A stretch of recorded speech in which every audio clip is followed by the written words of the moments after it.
The crystalline palace of Valeria gleamed under twin suns, its towers reaching toward the purple sky like frozen lightning. Inside those magnificent halls, something was terribly wrong. Princess Lyria, the newborn heir to the Valerian throne, had been crying for 3 straight days. Not the normal fussing of an infant, but piercing, desperate wails that echoed through every corridor and chamber of the vast structure. Emperor Theron paced outside the nursery, his blue-tinged skin darker than usual with worry. His wife, Empress Valina, sat beside their daughter's elaborate hovering cradle, her 6-fingered hands trembling as she tried once more to comfort the child. Nothing worked. The baby's cries had become hoarse, her tiny body exhausted but unable to find peace. The situation had gone from concerning to catastrophic. Physicians from across 12 sectors had arrived, each one more renowned than the last. Dr. Velix from the Mandoran system brought scanning equipment that could detect cellular abnormalities invisible to standard technology.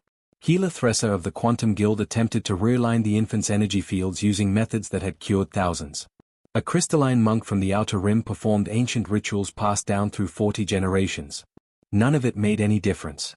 Princess Lyria continued to cry. The medical team gathered in the observation room, their faces showing confusion and frustration. They had examined every possibility. The infant's biological markers were perfect. Her neural pathways showed normal development. There were no toxins, no infections, no genetic anomalies. By every measurable standard, Princess Lyria was completely healthy. Yet she suffered, and no one could explain why. Outside the palace, the crisis was becoming a political nightmare. Diplomatic delegations from allied worlds had come to celebrate the royal birth, but the constant crying drove them away one by one. The ambassador from Credex 4 departed after just 6 hours, claiming a sudden emergency back home. The trade representatives from the Stellar Consortium left without even requesting a formal audience. Whispers spread through the capital that perhaps the child was cursed, that the royal bloodline had been compromised somehow. Inside the palace, the staff moved through their duties with worried expressions. Servants who had worked there for decades had never seen the royal family in such distress. The emperor, normally composed and commanding, looked like he hadn't slept in days. The empress refused to leave the nursery, determined to stay with her daughter even as her own health began to deteriorate from stress and exhaustion. Dr. Velix called for another consultation on the evening of the 3rd day. The entire medical team crowded into the conference chamber, their advanced equipment spread across tables, holographic displays showing streams of data that revealed absolutely nothing useful. We must consider the possibility, Dr. Velix said slowly, that this is beyond our current understanding. The child shows no physical ailments, yet clearly experiences profound distress. Perhaps we're looking at this from the wrong perspective. Gila Thresser nodded gravely. In my training, we learned that sometimes the most advanced medicine misses what simpler approaches might solve. The Valerian people have evolved beyond many primitive biological functions. Our emotional expressions are controlled, our responses logical. But infants still carry ancient needs we may have forgotten. What are you suggesting? Emperor Theron demanded, his voice sharp with desperation. That we've somehow evolved past the ability to care for our own children. Not exactly, Your Majesty, Thresser replied carefully. But perhaps the child needs something our species no longer naturally provides. Something we've optimized away in our pursuit of advancement. The room fell silent. It was an uncomfortable thought. The Valerian people prided themselves on their sophistication, their technological achievements, their logical society. The idea that they might be missing something fundamental felt almost insulting. Yet Princess Lyria continued to cry in the next room, her voice growing weaker. Time was running out, and none of their expertise, none of their advanced knowledge, none of their sophisticated equipment had provided any answers. The most powerful family in 12 sectors was helpless before the distress of one tiny infant. Empress Valina appeared in the doorway, her elegant robes wrinkled from days of wear, her eyes showing the strain of sleepless nights. Please, she said softly. I don't care about pride or reputation anymore. I just want my daughter to stop suffering. If anyone, anywhere, has any idea at all, I'm willing to try anything. The doctors exchanged glances but had nothing left to offer. Outside those walls, somewhere in the lower levels of the palace, an answer was approaching. But no one was paying attention to the service corridors, where the real solution was about to arrive in the most unexpected way possible. Jake Miller pushed his cleaning cart down the long corridor of level 7, the wheels squeaking slightly on the polished crystal floor. Most people never came down here. The service levels of the Valerian Palace were functional and plain, a stark contrast to the breathtaking architecture visible to guests and dignitaries. Jake preferred it that way. After 8 months working as a janitor in this alien palace, he'd learned to appreciate the quiet corners where nobody bothered him. He was tired. The entire palace had been in chaos for days because of some problem with the royal baby. Jake didn't know the details and figured it wasn't his business anyway. He just knew that everyone seemed stressed, the guards were extra jumpy, and twice as much trash ended up in the bins when people were anxious. More work for him, but he didn't complain. This job paid better than anything he could have found back on Earth, even if it meant being invisible to almost everyone around him. Jake had come to Valeria on a work contract, one of thousands of humans doing basic labor jobs across the galaxy. Turns out that even the most advanced alien civilizations still needed someone to clean floors, haul equipment, and maintain the unglamorous systems that kept everything running. The Valerians were polite enough, but they looked through him rather than at him. To them, he was just part of the background, like the furniture or the cleaning bots. He didn't mind most days. Back home in Oregon, he'd worked construction, retail, and a dozen other jobs where bosses barely acknowledged him either. At least here the pay was steady and nobody gave him grief. He did his work, kept his head down, and sent money back to his sister and had kids every month. The corridor began to slope upward, leading toward the residential sections. Jake checked his schedule display. He wasn't supposed to clean the upper floors until tomorrow, but he'd finished his assigned areas early. Might as well get a head start. He guided his cart up the ramp, humming quietly to himself without really thinking about it. The tune was old, something his grandmother used to sing when he was small. She'd learned it from her mother, who'd brought it over from somewhere in Europe generations ago. Jake didn't even know all the words anymore, just the melody. It was soothing, familiar. He hummed it often while working, a small comfort in the loneliness of long night shifts in an alien palace. As he turned the corner near the royal wing, Jake noticed something strange. The hallway was packed with guards, medical equipment, and stressed-looking Valerian officials rushing back and forth.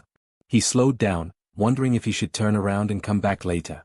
Then he realized what was different. That constant crying that had echoed through the palace walls for days had suddenly stopped. Complete silence hung in the air. Guards turned toward him, their expressions shocked. More heads appeared from doorways. A tall Valerian in an elaborate medical uniform stepped forward, staring at Jake with an intensity that made him deeply uncomfortable. "You," the doctor said sharply. "What did you just do?" Jake froze, his hands tightening on the cart handle. I'm just cleaning. I didn't touch anything, I swear." "The sound you were making. Do it again." "Sound? I wasn't. I was just humming. Just a song. I do it all the time when I'm working." Jake's heart was pounding now. Had he broken some rule he didn't know about? Were they going to fire him? Deport him? More guards moved closer, forming a loose circle around him. Jake felt panic rising in his chest. This was the most attention anyone in the palace had ever paid him, and it felt threatening rather than friendly. "Hum it again," another voice commanded. This one belonged to a Valerian woman in rich purple robes. Her tone left no room for argument. Jake swallowed hard and started humming the tune, his voice shaky with nervousness. From somewhere behind the guards came a sound that made everyone tense, a small whimper building toward another cry. Jake kept humming, louder now, letting the familiar melody steady his own nerves. The whimpering stopped. The silence returned, even more profound than before. The Valerians stared at him like he'd just performed magic. The woman in purple robes stepped closer, studying his face as if seeing him for the first time despite the fact that Jake had probably cleaned past her 100 times over the past months. "What is your name?" she asked, her voice softer now but still commanding. "Jake Miller. I work in sanitation services, level 7 maintenance crew." "Not anymore," she said. "Come with us. Now." 2 guards moved to either side of him. One took his cleaning cart and rolled it aside. Jake wanted to protest, to ask what was happening, to understand why cleaning the hallway had suddenly turned into whatever this was. But the expressions around him made it clear that questions would not be welcome. They led him down the corridor toward the royal nursery, through doors he'd never been allowed past, into sections of the palace he'd only glimpsed from a distance. Jake's mind raced. He'd just been doing his job, humming an old song his grandmother taught him. How had that become a problem? What did these powerful aliens want from him? As the nursery doors opened and he saw the elaborate room beyond, saw the tiny figure in the hovering cradle and the exhausted faces of the royal family surrounding it, Jake began to understand that his quiet, invisible life in the palace was about to change in ways he couldn't possibly predict. The nursery was unlike anything Jake had ever seen. Soft light filtered through walls that seemed to be made of living crystal, casting gentle rainbow patterns across the floor. Advanced medical equipment lined one wall, displaying readouts Jake couldn't begin to understand. In the center of the room sat an elegant hovering cradle, and inside it lay the smallest Valerian he'd ever seen. Princess Lyria was tiny, her blue-tinged skin almost translucent in the soft light. Her large eyes were closed now, her breathing steady for the first time in days. The Empress knelt beside the cradle, one hand hovering protectively over her daughter, afraid to move and disturb whatever fragile peace had finally settled over the child. Emperor Theron stood near the window, his posture rigid with tension. He turned as the guards brought Jake into the room, his expression unreadable. The half-dozen physicians crowding the space all stared at Jake like he was some kind of exotic specimen they needed to study. "This is the human?" the Emperor asked, his voice carefully controlled. "Yes, Your Majesty," one of the guards confirmed. He was in the corridor humming when the princess stopped crying. Dr. Velix stepped forward, pulling out a handheld scanner and pointing it at Jake without asking permission.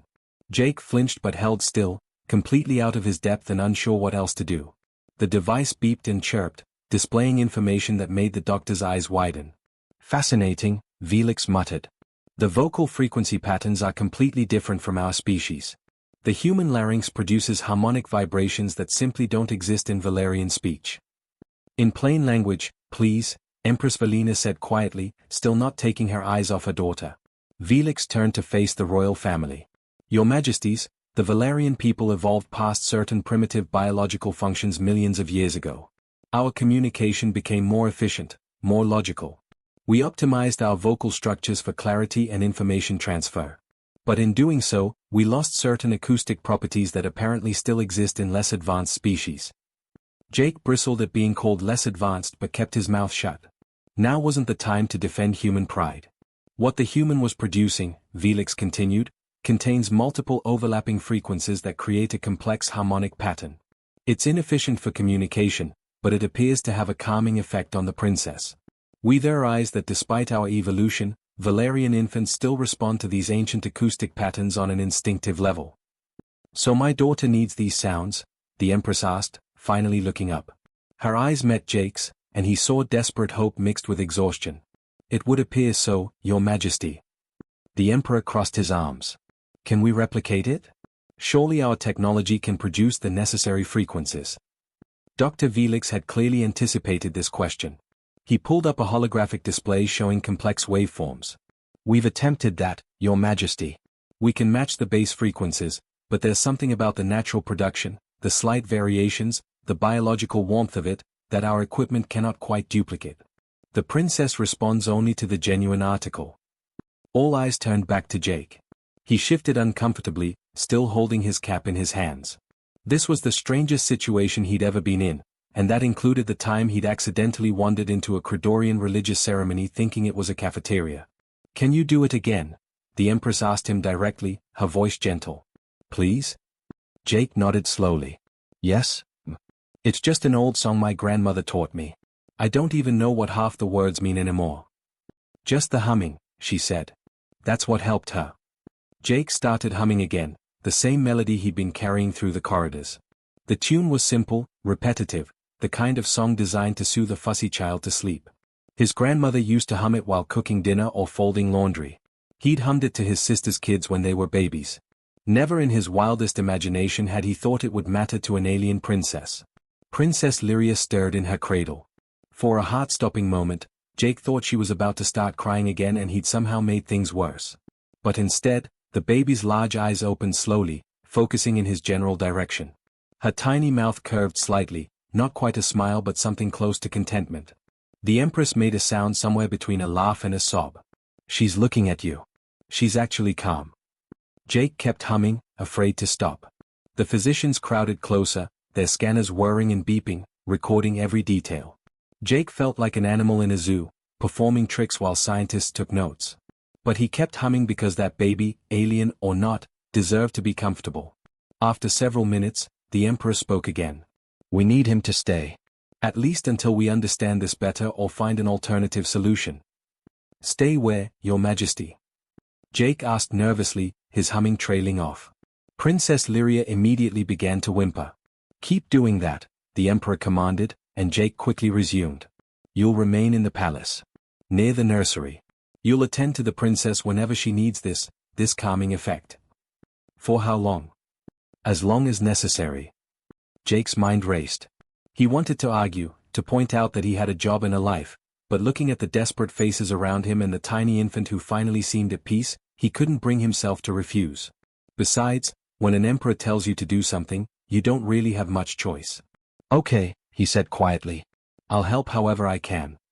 The empress smiled at him, the first genuine smile he'd seen from any Valerian directed his way. "Thank you.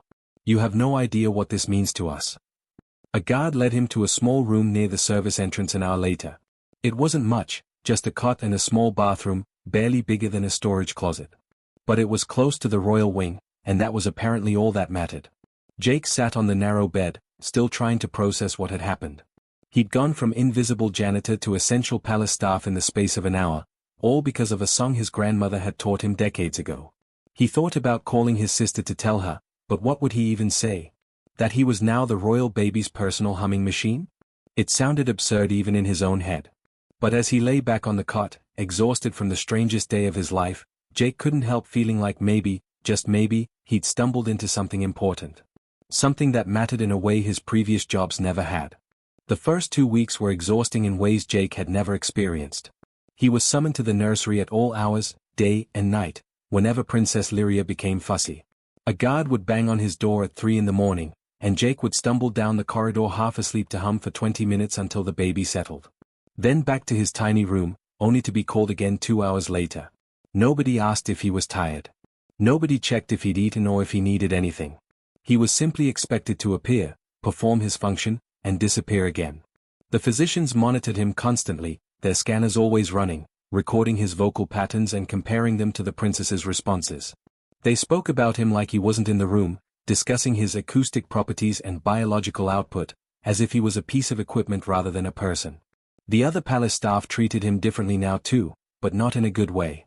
The Valerian servants who had barely noticed him before now watched him with resentment. He'd been elevated above his station, given access to the royal family that even senior staff didn't enjoy. The human workers in the lower levels thought he'd gotten too big for his britches, acting like he was special just because the royals needed him for something. Jake felt isolated in a way he hadn't even when he was invisible. At least before, he'd had his simple routine and the quiet satisfaction of a job well done. Now he was trapped in limbo, neither servant nor guest, valued only for the sounds he could make. One afternoon, after being summoned for the 3rd time that day, Jake found himself alone in the nursery with Princess Lyria. The Empress had stepped out briefly, and the ever-present medical staff had finally given him a few minutes of space. He stood by the hovering cradle, humming the usual melody, and looked down at the tiny alien infant. She was awake, her large eyes tracking his movements with surprising focus for someone so young. Jake felt a sudden wave of sympathy for her. This little girl hadn't asked to be born into all this pressure and protocol. She was just a baby who needed comfort. "Rough start to life, here?" Jake said softly, keeping his voice gentle. "All these important people around you all the time, everybody treating you like you're made of glass. Must be pretty overwhelming." Princess Lyria made a small cooing sound. Encouraged, Jake kept talking. "My sister has 3 kids back on Earth. When the youngest one was born, she cried all the time too. Turned out she just wanted to be held more. Babies are like that, you know. They need to feel safe." He reached out slowly, letting his finger rest near her tiny hand. She grabbed it with surprising strength. "There you go," Jake said, smiling. "You're just a regular kid under all this royal stuff, aren't you?" He started telling her about Earth, about trees and rain and the ocean. He described his grandmother's kitchen, the way she'd hum while making bread, how the whole house would smell like fresh baking. He told her about his nephew's little league games and his niece's terrible jokes. Just simple, ordinary stories, the kind you'd tell any baby while trying to keep them entertained.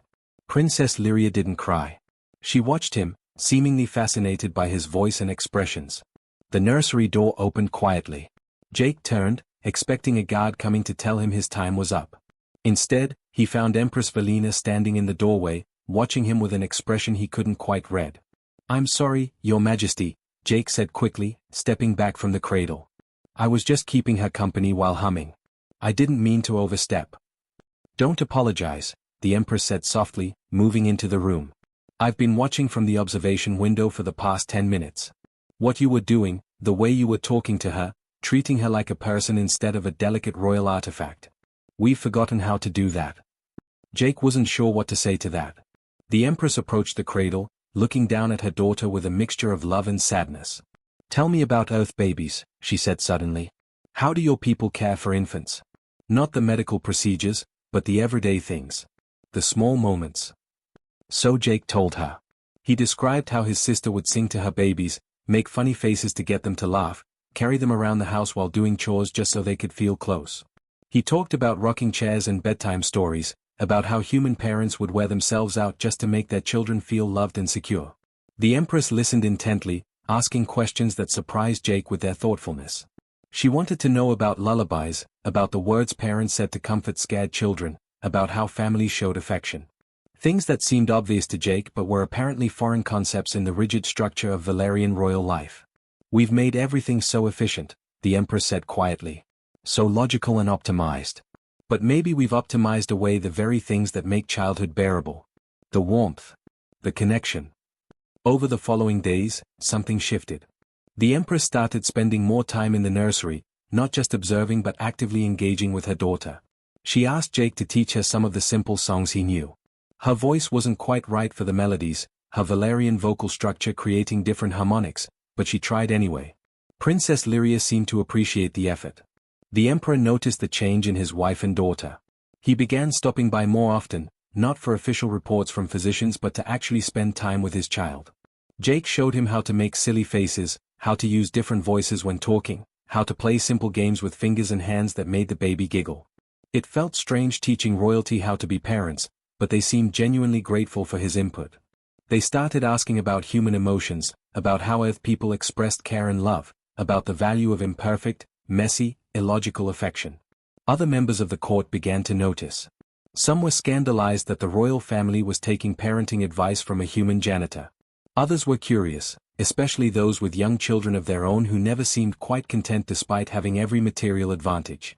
Jake's role was slowly transforming from a human sound machine into something more meaningful. He was still exhausted, still summoned at odd hours, still living in a tiny room near the service entrance. But now when he entered the nursery, the Empress greeted him by name. The Emperor asked his opinion on matters relating to the princess's well-being. The medical staff, while still somewhat condescending, had stopped discussing him like he couldn't hear them. Most importantly, Princess Lyria would light up when she saw him, reaching out with tiny hands, clearly recognizing him as someone safe and comforting. Jake had never had children of his own, never really planned to, but he found himself caring deeply about this alien baby's happiness. He was no longer invisible, no longer just a tool. He was becoming a teacher, showing an advanced civilization something they'd forgotten in their rush toward progress. And despite the exhaustion and the strangeness of it all, Jake was starting to think that maybe his grandmother's old lullaby had led him exactly where he needed to be. 3 months after Jake Miller first hummed in that corridor, the Valerian palace looked almost the same from the outside. The crystalline towers still gleamed under twin suns, the guards still stood at attention, and dignitaries still arrived for important meetings. But inside those walls, something fundamental had changed. Jake now had proper quarters on the 3rd floor, a real apartment with an actual bed, a sitting area, and windows that overlooked the palace gardens. His official title was cultural consultant to the royal family, though he still thought of himself as just a guy who knew some songs. The pay increase had been substantial enough that he'd been able to send his sister enough money to finally fix her roof and pay off her car. But the real changes went far deeper than job titles and better accommodations. Princess Lyria was thriving. At 3 months old, she was alert, curious, and remarkably calm for an infant. She still loved when Jake hummed to her, but now other people could soothe her too.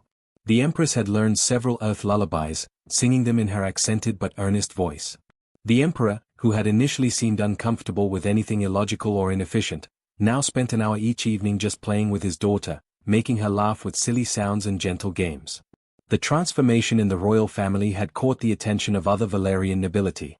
Lord Therax, whose own infant son cried constantly despite the best medical care, had quietly requested a private meeting with Jake. Then Lady Morvenna asked if he might teach her household staff some human songs. Within weeks, Jake found himself holding informal classes in one of the palace's smaller gathering rooms. The first session had been awkward. 15 aristocratic Valerians sitting in elegant chairs, staring at a human janitor turned consultant, waiting for wisdom they weren't entirely sure he possessed. Jake had felt completely out of his depth. "Look, I'm not a teacher or a scientist," he'd started, his hands shoved in his pockets. "I'm just going to share what I know from growing up human. My grandmother used to say that babies need 3 things: food, safety, and love. You folks have the first 2 covered with all your advanced technology. But maybe the third one got lost somewhere along the way." He taught them simple songs that day. "Twinkle Twinkle Little Star, You Are My Sunshine," basic melodies that human children had enjoyed for generations. The Valerians struggled with the rhythms at first, their logical minds wanting to optimize and perfect the tunes. Jake had to keep reminding them that perfection wasn't the point. The warmth was the point. The connection was the point. Word spread beyond the palace walls. Parents from across the capital began seeking out information about human child-rearing practices. The Valerian news networks ran features about the human approach to infant care. Some traditionalists were horrified, insisting that Valerians shouldn't need to learn from primitive species. But parents whose children were finally content for the first time didn't much care about pride. The Emperor convened a special council meeting 6 weeks after Jake's new appointment. Jake was invited to attend, which still felt surreal. He sat at a massive table surrounded by the most powerful figures in Valerian society, all of them discussing his influence on their culture. "The human approach has proven effective beyond our initial expectations," Emperor Theron announced to the assembled lords and administrators. "We must acknowledge an uncomfortable truth. In our pursuit of advancement, in our focus on efficiency and logic, we optimized away certain elements of emotional intelligence that remain crucial, especially for our youngest citizens." "Are you suggesting we abandon our evolution, Your Majesty?" asked Lord Verith, one of the more conservative members of the council. "That we regress to primitive emotional displays?" "Not regression," the Empress interjected firmly. "Integration. The humans haven't abandoned logic or advancement. They've simply maintained a balance we lost. They build starships and quantum computers while still singing their children to sleep. That's not primitive. That's wisdom." Jake shifted uncomfortably in his seat. He'd never thought of himself as wise. He'd just done what felt natural, what his family had taught him. The council eventually voted to establish cultural exchange programs, bringing in human advisors to work with Valerian families, particularly those with young children. Jake was asked to train these advisors, to help them understand not just the songs and games, but the philosophy behind them. The idea that children needed emotional warmth as much as they needed nutrition and medical care. The work was challenging. Jake found himself explaining concepts he'd never had to put into words before. Why did humans use silly voices when talking to babies? Why did parents everywhere instinctively rock fussy children? Why did simple repetitive songs work better than complex symphonies? These were things Jake had always known intuitively, but teaching them required breaking down the invisible rules of human emotional expression. His training sessions became famous throughout the palace. Jake would sit on the floor with a group of serious Valerian nobles, teaching them patacake and peekaboo, explaining that the point wasn't the game itself but the joy shared between parent and child. He showed them how to hold babies close, how to respond to cries with comfort instead of just data analysis, how to trust instinct alongside intelligence. Not everyone was happy about the changes. Some of the royal physicians resented losing influence to a human with no formal education. Certain aristocratic families refused to adopt what they saw as beneath their dignity. But the results spoke for themselves.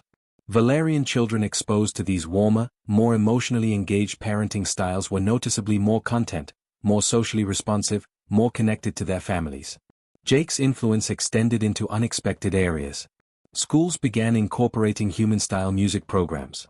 The rigid Valerian educational system, focused entirely on information transfer and logical reasoning, started adding classes on emotional intelligence and creative expression. Art programs that had been considered wasteful were reinstated with new appreciation for their developmental value.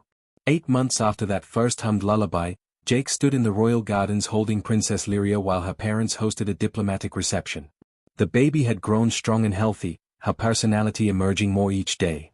She babbled happily, reaching for the colorful flowers, completely unaware that her early struggles had sparked a cultural revolution.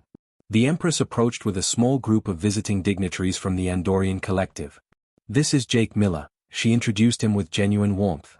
"The man who reminded us that advancement and emotion aren't opposing forces." Jake smiled, gently bouncing Lyria in his arms. I just hummed some old songs, Your Majesty. Your people did the real work of listening and changing. Don't be modest, Emperor Theron said, joining the group. You showed us what we'd lost. That took courage we didn't possess. Later that evening, after the reception ended and Princess Lyria was tucked into her cradle, Jake returned to his quarters. He video called his sister back on Earth, something he did every week now. You're not going to believe this, his sister laughed when she answered. Kayla's teacher asked if we knew any Valerian lullabies. Apparently they're becoming popular on Earth now. Some kind of cultural exchange thing. I told her my brother started that whole movement, but she didn't believe me. Jake grinned. Tell her your brother just knew what Grandma taught him, and sometimes that's enough. As he ended the call and got ready for bed, Jake thought about how strange life had become. He'd come to Valeria expecting to spend a few years cleaning floors, saving money, and going home. Instead, he'd accidentally become a bridge between species, a teacher of forgotten wisdom, a reminder that progress shouldn't mean losing touch with basic humanity. His grandmother's lullaby, passed down through generations of ordinary people living ordinary lives, had changed an empire. Not through force or technology or grand declarations, but through simple warmth and genuine care. Jake had learned that sometimes the most advanced civilizations need to be reminded of the most basic truths. That babies need love. That connection matters. That being human, even in a galaxy full of more advanced species, meant carrying forward something precious worth sharing. And every night, as he drifted off to sleep, Jake still hummed that old melody, grateful that his grandmother had taught him something more valuable than she ever could have known.